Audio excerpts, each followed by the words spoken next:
All right, everyone.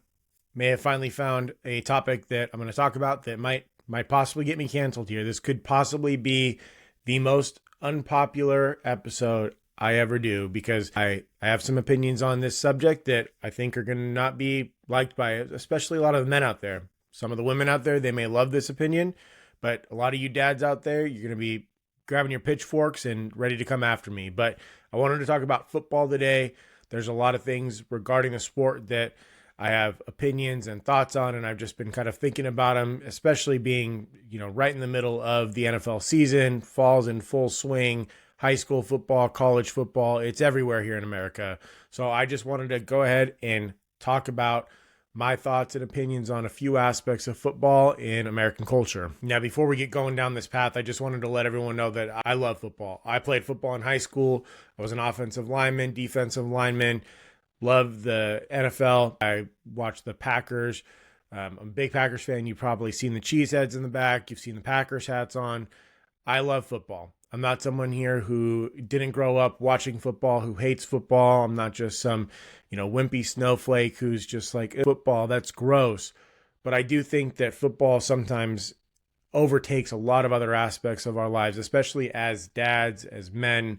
I know that there's a lot of women that love football as well and moms as well. But what I've seen, especially with the people that I've interacted with, is that football can just be such a huge time commitment and it's such a huge time suck that it can be really detrimental to the families that have a father or a parent or anyone who is so involved in the sport or so consumed by the sport. And let's go ahead and just talk about the time commitment a little bit here. Now, there are different levels of the sport. Obviously, you've got high school football, college football, and then the highest level, the NFL. And I feel like each person likes different levels to a different extent. Where I see the biggest time commitment and the biggest time sucks coming out is in college and NFL football. There are people that will literally spend their entire Saturday or Sunday just watching football. That's the only thing that they're going to do. What's on the docket? Well, it's football day. It's a football day, right? If it's both, if you have a dad or someone who is so obsessed with football that they have to watch all of college football and all of the NFL football games, that's an entire weekend right there. That's like a huge, huge time suck for your entire family or for just you as a person as well. Even if you don't have a family and kids, I mean, a lot of times the weekends is the only time that we have any ability to do anything outside of work. And if you're just going to sit there and spend the whole time drinking beer, eating nachos, chicken wings, and watching football the entire time, yeah, sure, that sounds glorious when you're talking about it in this, like, I'm a manly dude and yeah, just sit down and drink beer and watch football. But in reality, you are spending so much time just watching this sport. And that's just if you don't have a family. If you have a family, man, that could be fucking terrible for kids. They want to go do shit. They want to go run around, have fun, go to the park, go to the aquarium, whatever it is, movies. They want to go do other stuff. And if you're so obsessed to where it's like, nope, we got to be home. We've got to watch football. Dad's got to be able to, make sure that the Packers win, or I've got to make sure that I'm watching the sports for my fantasy team. I got to make sure I'm watching all these different people. That's what I want to do. You're taking so much time away from your family. And I'm not saying that that's something that you can't do from time to time, right? I think that it can be a really fun thing for you to incorporate your family into these days where you're like, all right, we're going to have like a fun day at home and watch football, maybe invite people over, have friends, family over, barbecue, and make it this, bigger event where it's like, hey, this is a football Sunday. The whole family's involved. My friends, everyone are kind of involved. They come over and it's more of a social gathering. That can definitely be fun to do from time to time. But if it's every fucking weekend, man, it's just going to get old quick. Your kids are not going to want to do that all the time. Your wife is probably like, oh, shit, here we go again. And like I said, if you are both college and NFL, that is a huge time vortex that you are just sucking everyone into there. Now, besides the time suck as well, I know that there are a lot of people that are super passionate about their football teams. I am one of those people who's very passionate about the Green Bay Packers when they play like shit or they don't do well or they decide they want to lose to the fucking 49ers again for the 400th time And of course, all of my wife's family are all 49ers fans, so I never hear the fucking end of it, right? I can get upset. It can put me in a bad mood. It can ruin the rest of my day, or it used to be able to. I've had to work really hard at controlling the anger and the emotions that come up when I watch football. And maybe that's one of the reasons why I just don't put as much of a commitment into football as I used to, because I don't want it to ruin my entire day. I don't want the Packers loss or the Packers win to be the deciding factor in my emotional state for the remainder of the day. And I've noticed that there are a lot of men that will just get so angry, so upset at football games, cussing, yelling, telling other people like, don't talk to me right now. I can't talk right now. And like just so emotionally invested in this sport that they're not even actually playing. They have no control over the outcome. It can be really difficult for wife, for kids, for anyone within your family to understand why you're getting so upset. And it can be really difficult to be around you at those times. And like I said, if it's every fucking weekend during football season that you're on this emotional roller coaster and you're letting the game dictate how you're treating other people throughout the day, man, that can be a really tough thing, especially, like I said, for kids in general. They don't understand. They don't understand why you have so much passion and energy going into this game that you're not playing, why it could make you either extremely happy or it could make you, super pissed off and wanting to kick the dog. They don't understand that shit. And in all reality, I don't understand why I was like that when I was younger either. I'd get so upset. I hit walls or punched an old refrigerator that was in the garage, like to get emotions out. And I was so emotionally invested in the game that I wasn't playing that it was terrible. It wasn't fun for anyone involved. And I'm definitely not greater than now. I'm not going to lie that when I do actually sit down, when I get a chance to sit down and watch the Packers play and they blow the game or they do bad, it makes me upset sometimes. But at this point in my life, I'd just rather turn off the game and go and do something with my kids. Go play with them, go to the park, go for a walk, be involved with them, because it's not worth it to me to ruin everyone's day to sit there and watch the remainder of the game. I'm not having any impact on the game whatsoever. There's nothing that I can do to change the outcome. It's going to be whatever it's going to be at the end of the day.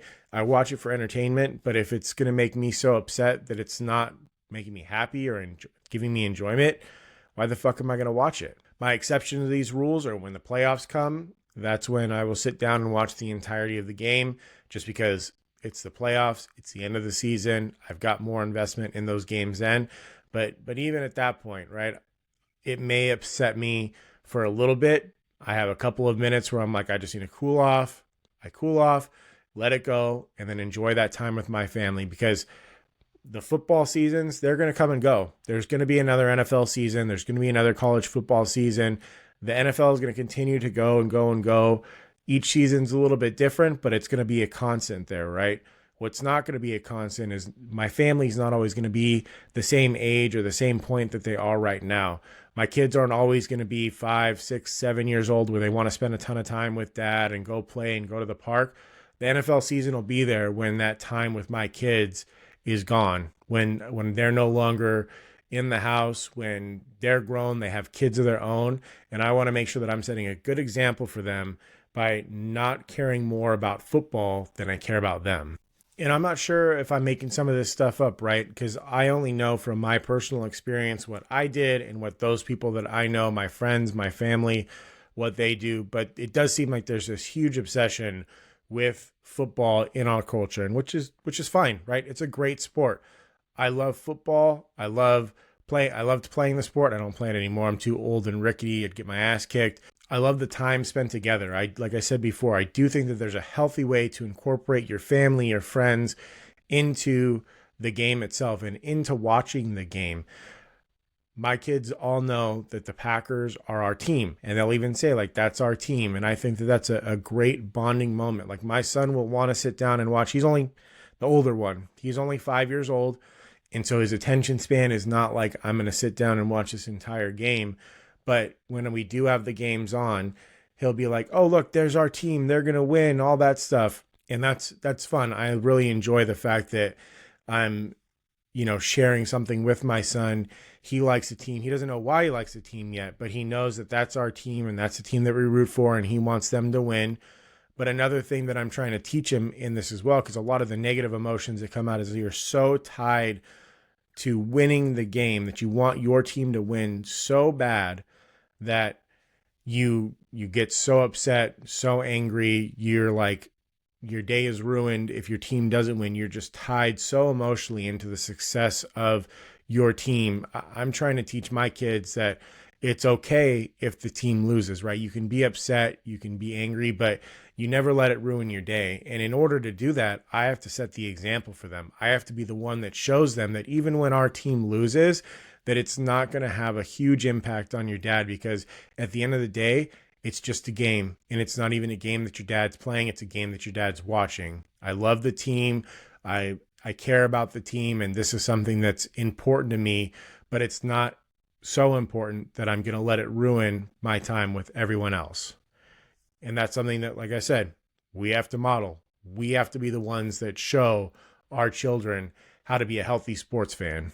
And besides just watching it, this is maybe another unpopular opinion that I have, but something that I hold pretty firmly to. I actually disagree with my wife on this, and it may be that the roles are swapped here, actually, like gender-wise, because my wife, her family grew up with Pop Warner and kids playing football at a young age, and I actually didn't start playing football till I was in high school, and I think that that's probably the right route to go, at least for my family. I'm not going to sit here and tell other people what to do with their kids, but in my opinion, football can be a dangerous sport, even at a young age. And with all the things that we're hearing about with head injuries coming out, I just don't necessarily think that it's necessary for a child to play football at such a young age. And everyone's like, they don't hit very hard when they're young.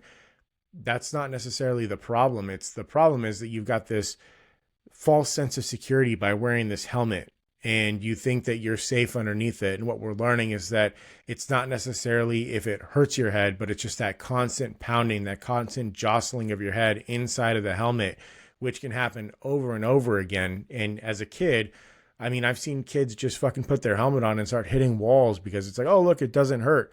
But that constant impact over and over again, and the moving around of your brain, just that trauma that it's going to potentially cause within them, I don't think that that's necessary for my children, and I don't necessarily want them to play tackle football until they get to high school, until they can make that decision. Do they want to play tackle football?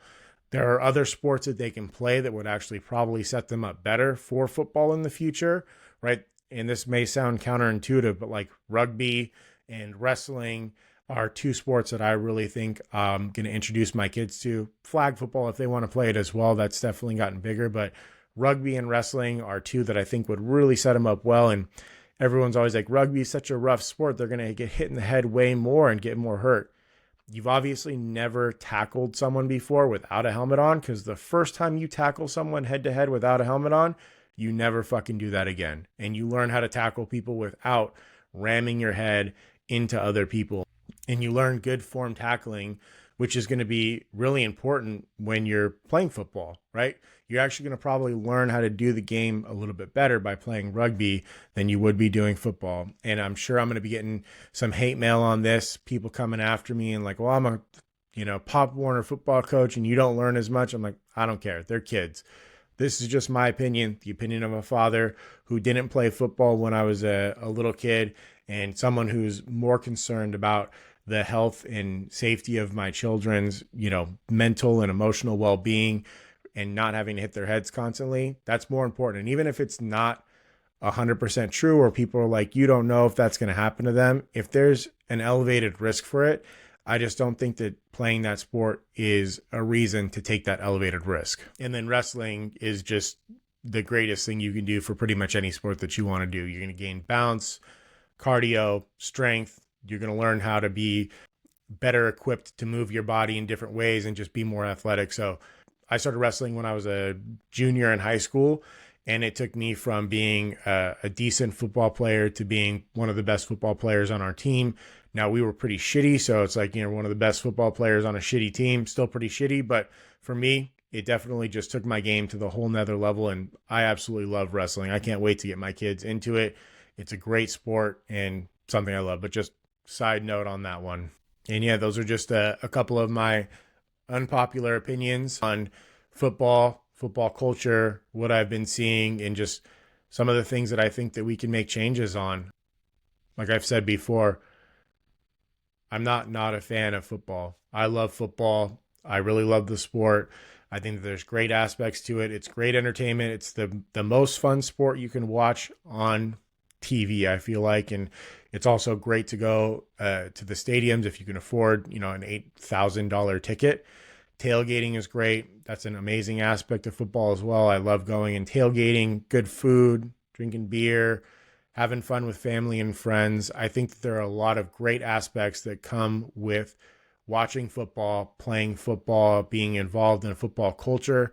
I guess my ask or my concern that we look inward and make sure that we're doing it in the most healthy way possible, and then it's not a detrimental experience. I think that that's ultimately the goal that I have, is that why would you watch and be involved in something that makes you feel super shitty constantly if you don't have to do that, right? If watching football can be an enjoyable experience and you're not always super angry and you don't fucking bite your kid's head off because, the Packers threw an interception or something like that, then that's a good way to be. And I guess the ask of this entire episode is just to reflect on how you are as a football fan. Are you falling into these negative tendencies where you're just being a complete time suck to your family, right? Are you getting out of church and then saying you can't go to the park, or you can't go somewhere else, or you can't do this or that because I've got to go back and watch the football game? Is it so important that you're going to miss out on time with your kids and family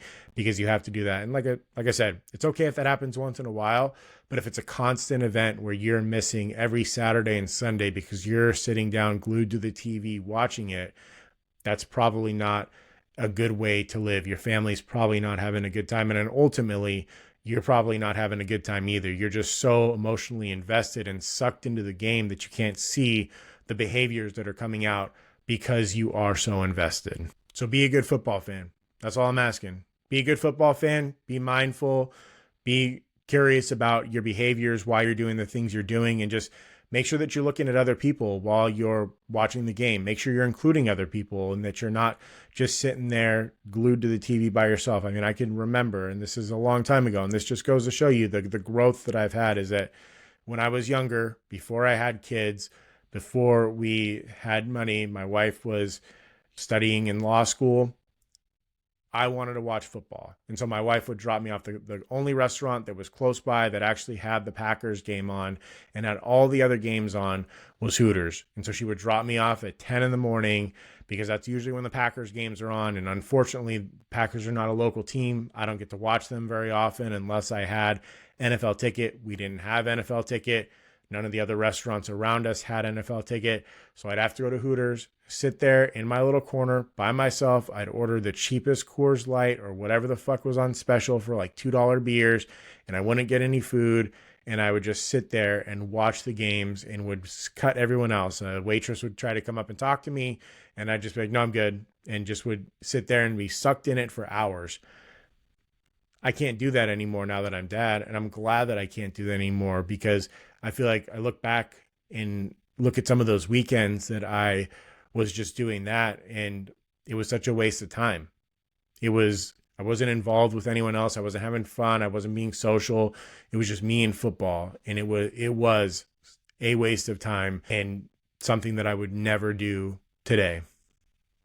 So be curious, be a good football fan. And at the end of the day, all I can really say is go Pack, go.